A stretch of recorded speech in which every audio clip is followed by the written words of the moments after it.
August 15, 1971.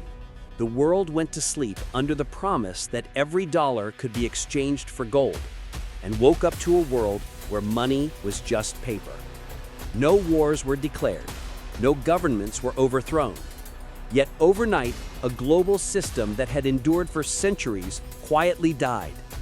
In one televised speech, President Richard Nixon ended the gold standard, severing the tie between real value and printed promise. It was called a temporary suspension, but 50 years later, the suspension still stands, and the consequences still shape every paycheck, every loan, and every price tag. This is the story of how gold lost its crown and how faith replaced it. For centuries, gold was humanity's universal truth. Empires collapsed, currencies vanished, but gold never lied. It was rare, durable, and incorruptible, the measure of trust between people and governments. By the end of World War II, that trust was formalized. In July 1944, 44 nations gathered at a small mountain resort in New Hampshire, Bretton Woods. The world was broken. Europe was in ruins. America held 2/3 of the world's gold. The solution seemed simple.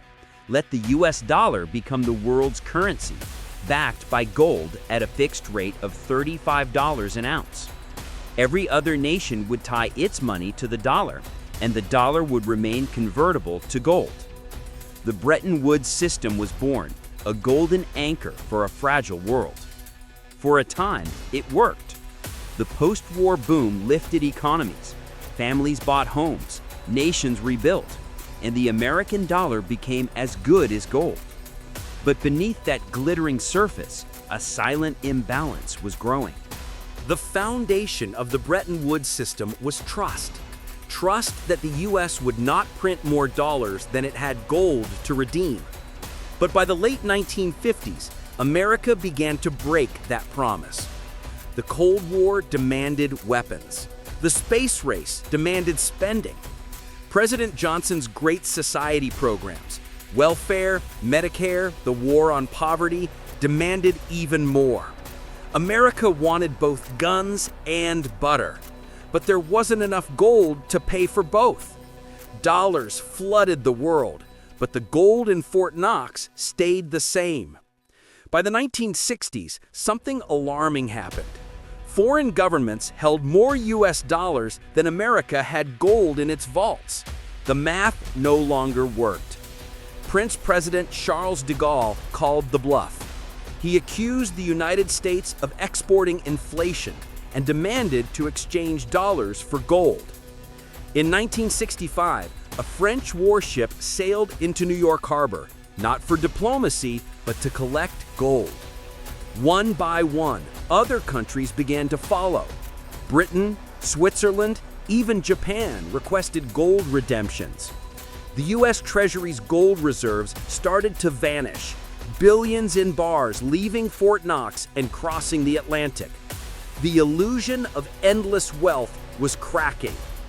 Behind closed doors, Nixon's advisors warned, if foreign nations kept demanding gold, America's reserves would disappear within months. The gold window, the trust mechanism of the world, was about to collapse. Sunday night, August 15, 1971. The nation sat in front of their televisions as Richard Nixon addressed the American people. His tone was calm, his words technical. I have directed Secretary Connally to suspend temporarily the convertibility of the dollar into gold. Temporarily. The word echoed like a promise, but it was a promise that would never be kept. In that moment, the dollar was unchained from gold, and the global monetary order was rewritten. Economists later called it the Nixon shock. For centuries, money meant something tangible, a promise that could be redeemed for real metal. After that night, money meant something else entirely: belief. The dollar would no longer be backed by gold, but by the full faith and credit of the United States government. The age of fiat currency had begun. Governments could now create money with the stroke of a pen, limited only by political will. not by the amount of gold in their vaults. The consequences were immediate and brutal. Within months, inflation soared. The price of everyday goods jumped. The stock market trembled. In 1973, oil exporting nations retaliated, cutting supply and quadrupling oil prices. The world plunged into an energy crisis. Lines formed at gas stations, wages stagnated.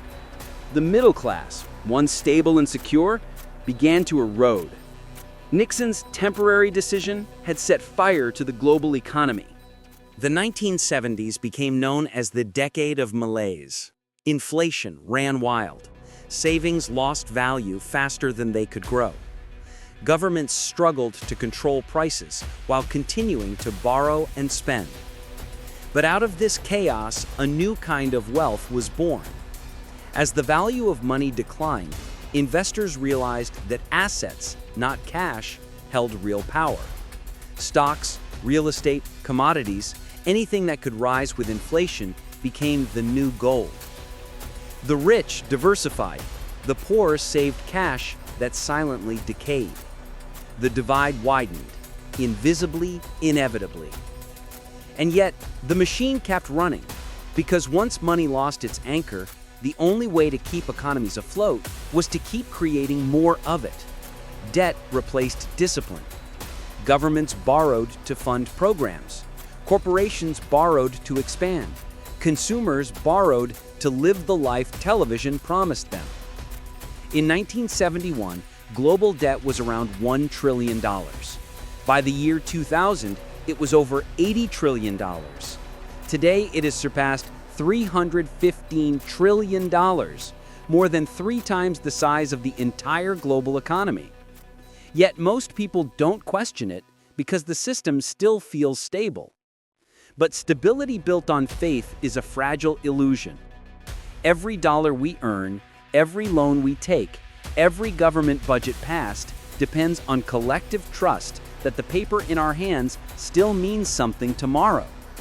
The day Nixon closed the gold window, he didn't just change economics, he changed the psychology of the world. We began to measure prosperity not by what we owned, but by what we could borrow. And once debt became infinite, so did the illusion of wealth. The day money died, there were no riots, no revolutions. But that day changed everything. It redefined the meaning of value, of work, of saving, and of truth itself. Gold was once the symbol of stability, heavy, solid, finite. Now our money exists in clouds of data, infinite, invisible, and manipulable. Every generation since has lived inside this grand experiment, a world where value is a promise, not a possession. And yet, every experiment ends. Today, as debt piles higher and inflation returns, questions whisper again in financial circles. How long can a faith-based economy survive? What happens when belief itself collapses? 50 years ago, Nixon promised the change was temporary. But perhaps the temporary system has lasted so long, we've forgotten what permanence ever looked like. Maybe the real question isn't when gold will return, but whether trust ever will. So, what do you think? If money has no anchor, what's really holding our world together? Drop your thoughts in the comments and let's talk about the day money died.